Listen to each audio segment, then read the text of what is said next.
Es un gusto poder saludarlos nuevamente en Una voz en el desierto.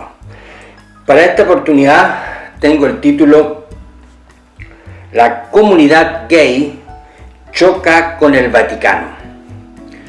Seguramente usted se enteró que el Papa sacó una declaración que por supuesto se extiende para el mundo entero, es una voz oficial, diciendo que la razón por la cual ellos se oponen a oficiar casamientos homosexuales dentro del marco de la Iglesia Católica obedece a que la Iglesia no puede bendecir el pecado. Así de claro, así de conciso, sin mayores segundas interpretaciones. La Iglesia no puede bendecir el pecado. Ese es el fundamento que llevó al Vaticano, porque hay que decirlo, la voz del Papa es la voz del Vaticano, a expresar su negativa a la bendición de relaciones homosexuales al interior de la Iglesia Católica. Una de las razones, para aquellos que conocen el sistema católico, deberán entender que para los católicos el matrimonio es un sacramento, y específicamente entre un hombre y una mujer. Es algo sacramental, o sea, es un principio doctrinal inamovible, como otros tantos que ellos tienen dentro de su sistema. El matrimonio para ellos es un sacramento. Entonces ellos no pueden violar un principio de esas características.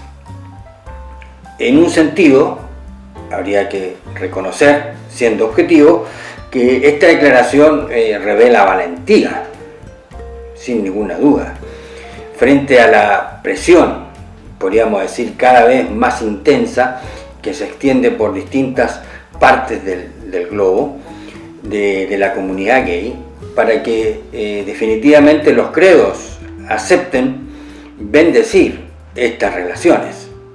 Eso por un lado, y por otro lado la campaña universal de aceptación a las relaciones homosexuales. Nadie puede dudar que eso es una gran presión, ya es una fuerza constante que se hace cotidianamente, que uno puede también quizás asociarlo con un plan universal para establecer estas uniones como absolutamente legítimas. Y frente a esta presión, insisto, que el Vaticano se plante cara tan claramente frente a la nula posibilidad, o frente a los deseos, visto del otro punto de vista, de la comunidad gay, para que sus matrimonios sean bendecidos dentro de la Iglesia Católica. Ellos han plantado cara, repito, y eso objetivamente, dadas las circunstancias, las características en las que estamos viviendo en relación a este tema mundialmente, representa un sello de valentía. Rápidamente ha saltado con su voz de protesta el cantante Elton John. Ustedes saben que él es un confeso homosexual y es un activista pro esta causa. Y él rápidamente ha alzado su voz diciendo que esta declaración o esta posición de la Iglesia no es más que una hipocresía más. Y uno quisiera saber, bueno, cuál es el fundamento de Elton John para decir que la Iglesia está siendo hipócrita en esto. Bueno, él sacó a la luz, y esto ha sido publicado por distintas revistas económicas, que el Vaticano, que el Banco del Vaticano, ayudó a financiar una película llamada Rocketman, que es la historia biográfica de Elton John, donde aparece su condición homosexual como parte central del argumento. y la Iglesia Católica puso dinero para financiar ese film. Entonces, si por un lado uno reconoce que esa declaración representa valentía, tenemos que también otorgarle el crédito a Elton John, decir que evidentemente se trata de una hipocresía. Claro, porque si por un lado dicen una cosa y por otro lado están financiando la vida de un homosexual donde aparece claramente su condición planteada en el film, entonces evidentemente que aquí hay hipocresía. Otros dirán un doble estándar absolutamente declarado.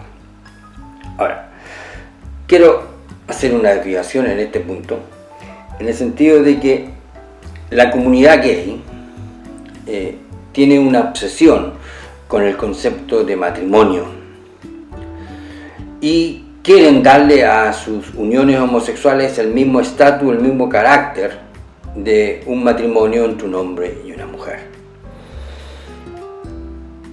Y aquí hay mucho que decir, muchos argumentos que dar. Yo, de alguna manera, quiero expresar algunas opiniones tal vez simples, en un sentido de que el matrimonio, por lo menos en la palabra en español, tiene su connotación de matriz, o sea, tiene la misma raíz de matriz, de ahí viene el matrimonio. Entonces, en la definición de la unión entre un hombre y una mujer para formar juntos una pareja, después procrear hijos y tener una familia, está ese concepto. O sea, el matrimonio es entre un hombre y una mujer porque por naturaleza son ellos los capacitados para engendrar hijos. Y de ahí viene la palabra matrimonio. Es reconocer un hecho natural, una cuestión básica. Está así. Y yo siempre me pregunto cuál es la obsesión, cuál es el interés en un sentido de robarle ese concepto que ya ha sido definido, que ya en un sentido llegó primero, para darle a sus uniones homosexuales el mismo carácter. ¿Cuál es el sentido de esa obsesión? Porque si se trata de encontrarle un apoyo legal por la cuestión de patrimonial, por la cuestión de las herencias, por etcétera, los legisladores pueden hacer una ley bajo lo que es en realidad unión homosexual. Y bajo unión homosexual ahí escriban todo lo que quieran, porque es una unión homosexual. Entonces uno no entiende esa obsesión por querer obligar a que una relación estipulada entre un hombre y una mujer pueda también servir para personas del mismo sexo. ¿Cuál es esa obsesión? ¿Por qué esa constante intención de igualar relaciones que no son iguales? Y yo repito, y la definición de matrimonio estuvo primero y así se entiende. Entonces ellos dirán que quienes tienen esa opción o quienes tienen esa postura son intolerantes hacia las uniones homosexuales. Claro, uno puede decir que la cosa es completamente al revés, que los que se unen en un mismo sexo son intolerantes frente a la definición objetiva, científica de la unión entre un hombre y una mujer. ¿Por qué no dejan que eso exista así, tal cual como es? Y ellos establecen una segunda categoría o otra categoría, mejor dicho, ya evitemos los grados, otra categoría de una unión homosexual. Punto. Entonces, ellos no aceptan.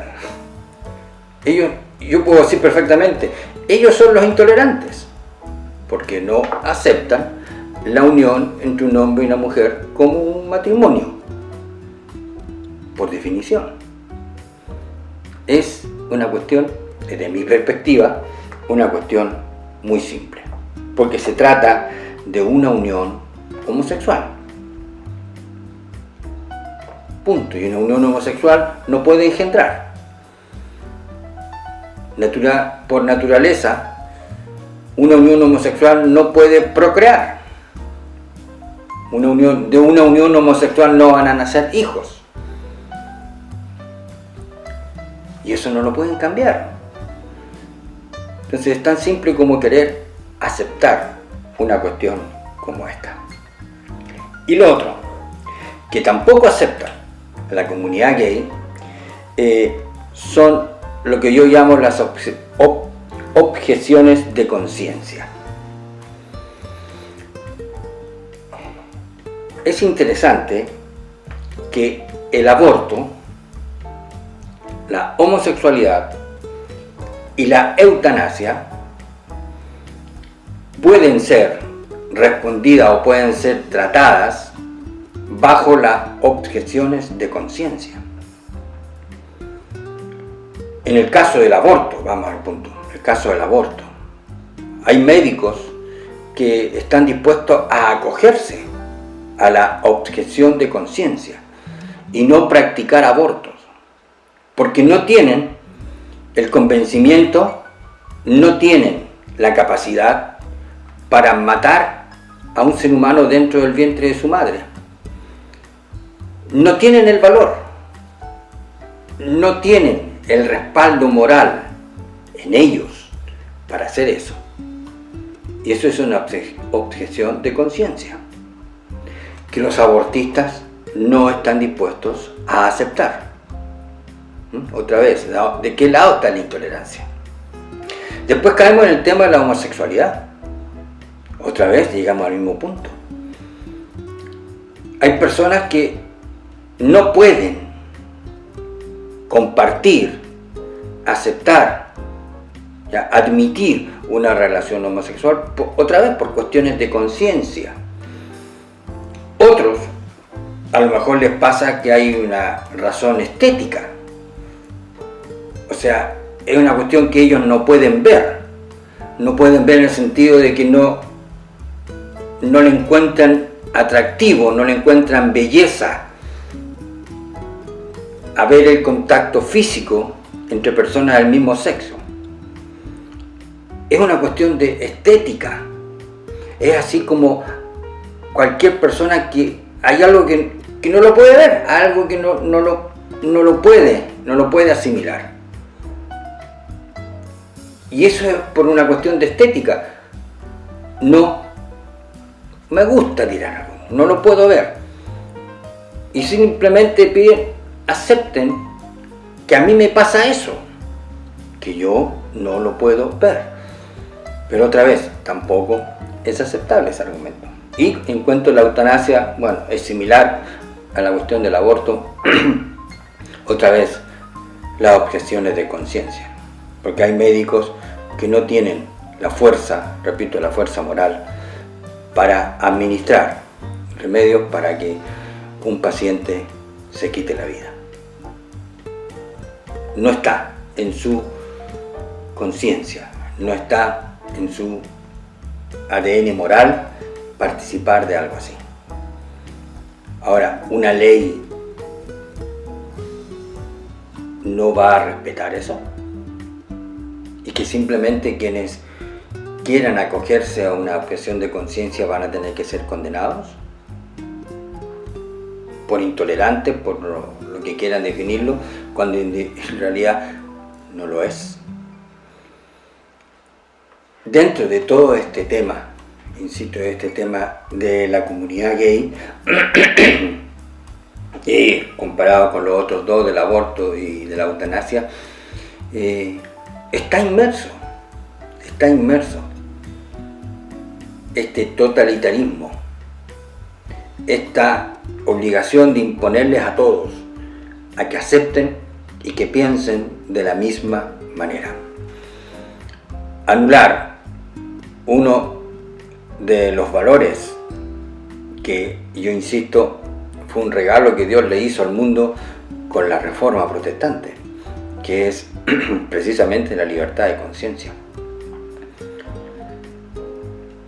Que la gente tenga la capacidad de pensar y la capacidad de decir su opinión.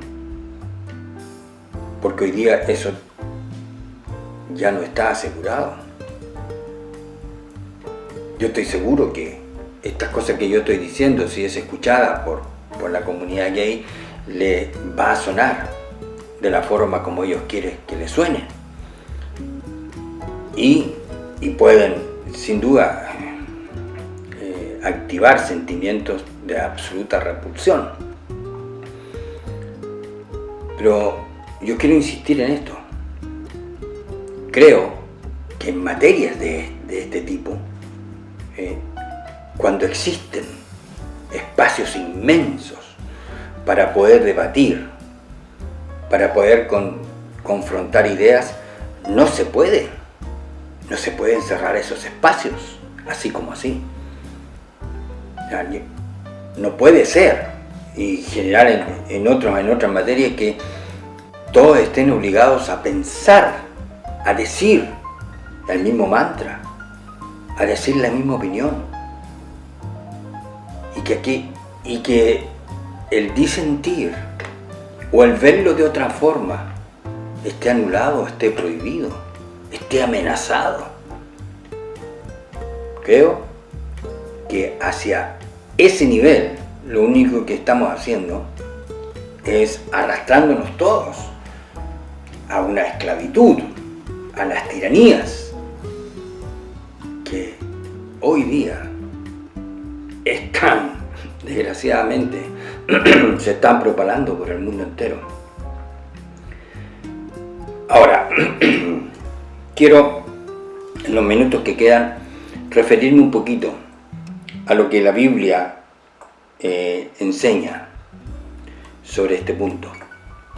Sin antes, dar un argumento más en contra de esta posición del Vaticano, cuando dicen que ellos no pueden bendecir el pecado, cuando ahora, en Alemania hay 202 personas responsables de causar abusos sexuales a 314 víctimas en una diócesis. Eso es noticia fresca y de hoy día. No puede bendecir el pecado. ¿De qué estamos hablando? Cuando tenemos estos cientos, y en el mundo entero ya son miles los casos que han sido víctimas de abusos sexuales al interior de la Iglesia Católica. Entonces, hay que tener coraje para decir: no podemos bendecir el pecado. Bueno, ¿y qué es eso? Lo que hay dentro de esta diócesis. Y quizás en su lugar de residencia existen otros casos que usted conoce, o a lo mejor usted es víctima de una, desgraciadamente, de estas lacras. Entonces, bueno, Elton John habla de hipocresía. ¿De qué tendríamos que hablar frente a este argumento? ¿Doble moral? ¿Inmoral? ¿De falta de autoridad? Póngale usted el apellido que quiera. Ya, ahora vuelvo, en un acto de honestidad, tratar de observar qué dicen las Escrituras respecto de este tema. Quiero transmitir una sensación personal. Me hubiese gustado muchísimo que en la Biblia nunca hubiese estado mencionado el caso de David y Jonatán. Soy sincero en esto. ¿Por qué? Porque cuando usted lee en el libro de Samuel, en el primer libro de Samuel, toda la historia o la relación de David con Jonatán, usted está obligado a hacer interpretaciones, porque el tema no está blanco sobre negro ahí, en el desarrollo de esa historia. Y de hecho, uno se puede topar con argumentos de aquellos que defienden las relaciones homosexuales, que se apoyan en esta historia. Otros apremian con esta historia, otros desafían con esta historia a quienes tenemos una posición como la que yo ya he planteado.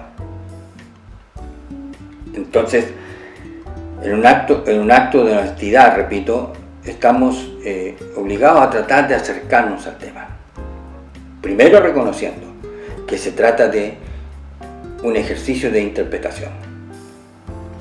Quienes llegan a la historia deben interpretar y también hacerse preguntas que no son nada de sencillas, no son nada de fáciles, porque hay cuestiones dentro de esta relación entre David y Jonatán que permiten específico o que engendran preguntas, y yo repito, son cuestiones honestas.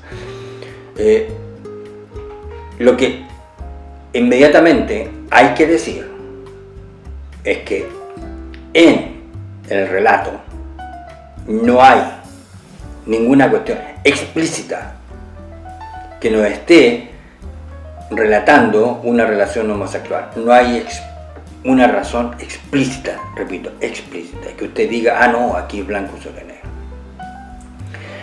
Hay distintos matices. Por ejemplo, Saúl, el papá de Jonatán, en una oportunidad él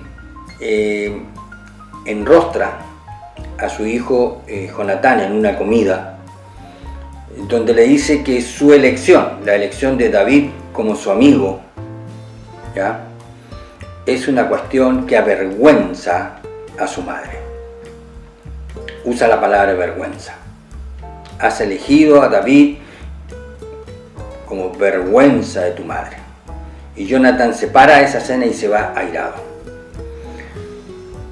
Yo simplemente tengo que preguntarme, ¿qué es lo que Saúl ve de vergonzoso en esa relación? ¿Qué es lo que le molestó al punto de tacharlo y de agredir a su hijo, relatando o describiendo esa relación como vergonzosa?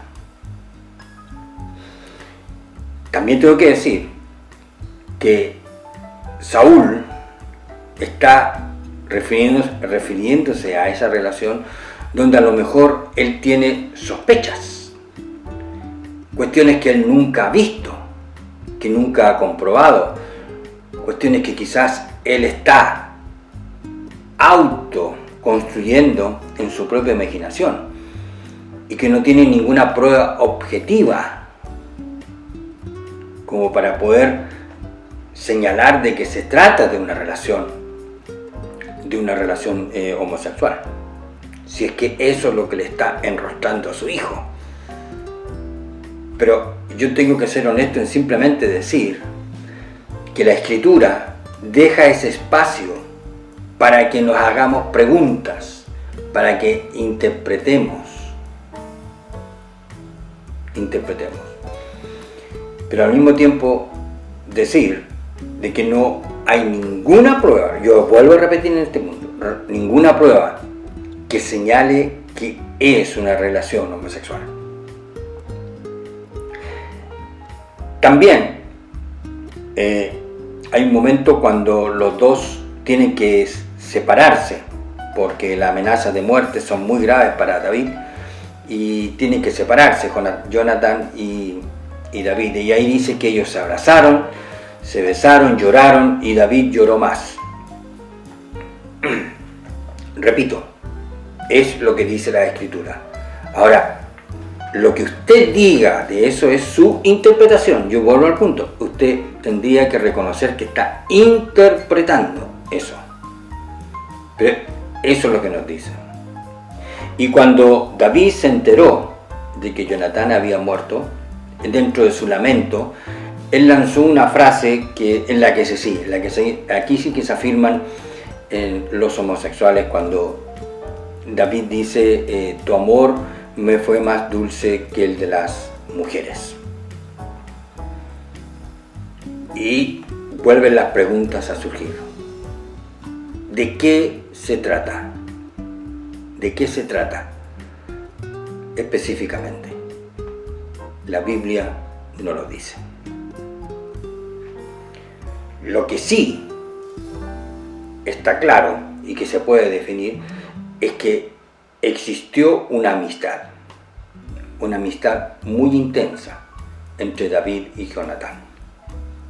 Y seguramente usted conoce esa amistad porque usted tiene amigos o un amigo que usted le llama su mejor amigo.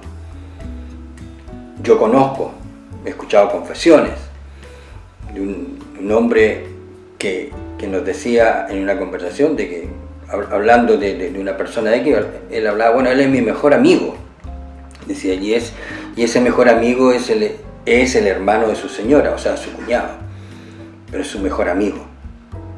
Y cuando él dice eso, conociendo todo el encuadre, todos los elementos, entonces uno se da cuenta que está hablando de una amistad, de una profunda amistad, como hay muchas.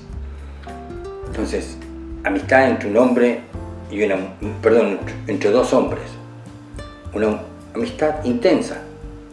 Quizá usted tiene, si es hombre, tiene una amistad de esas características.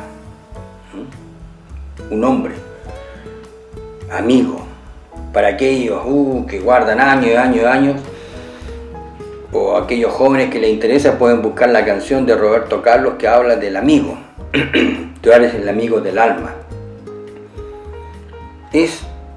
Son amistades entre dos hombres, repito, entre dos hombres. Amistades muy intensas. De eso sí que podemos hablar en función de lo que nos dice la Escritura. El relato de David y Jonatán.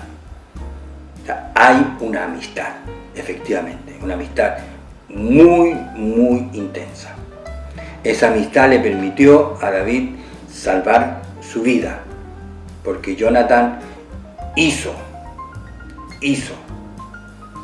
de esa amistad una razón también para proteger a David de su propio padre, que lo quiso matar muchas veces. Jonatán, sabiendo los planes de su papá, entonces se los transmitía a David. Incluso en algunos casos se pusieron de acuerdo por medio de señas. Cuando él tiraba una flecha y después tiraba otra flecha, y esa flecha iba cayendo más lejos, y David, viendo eso, y entendió que tenía que huir, que tenía que irse. Claro, el muchacho que iba y recogía la flecha no tenía idea de ese lenguaje. Una amistad entre un hombre y otro hombre. Eso sí que lo podemos decir. Y que no hay blanco sobre negro en esos pasajes de la Escritura señales que nos permitan decir que se trata de una relación homosexual. Quienes señalen eso, simplemente lo que están haciendo es dándole una calidad de categórico argumento a su interpretación, porque es una interpretación. Bueno, por supuesto que el tema no lo hemos cerrado. Aquí abajo hay un lugar para que usted pueda dejar sus comentarios, pueda agregar información, argumentos en torno a esto. También puede escribirme a través de mi mail que está aquí abajo y poder entablar algún tipo de conversación respecto de este tema. Y si es su deseo, también puede ir a través del link que está acá abajo directamente a la tienda de Amazon y poder ahí adquirir mi primer libro, que se llama Maravillosamente Escondido. Ha sido un placer poder compartir con ustedes en la entrega de esta semana. Cuídense, por favor, y será hasta una próxima oportunidad.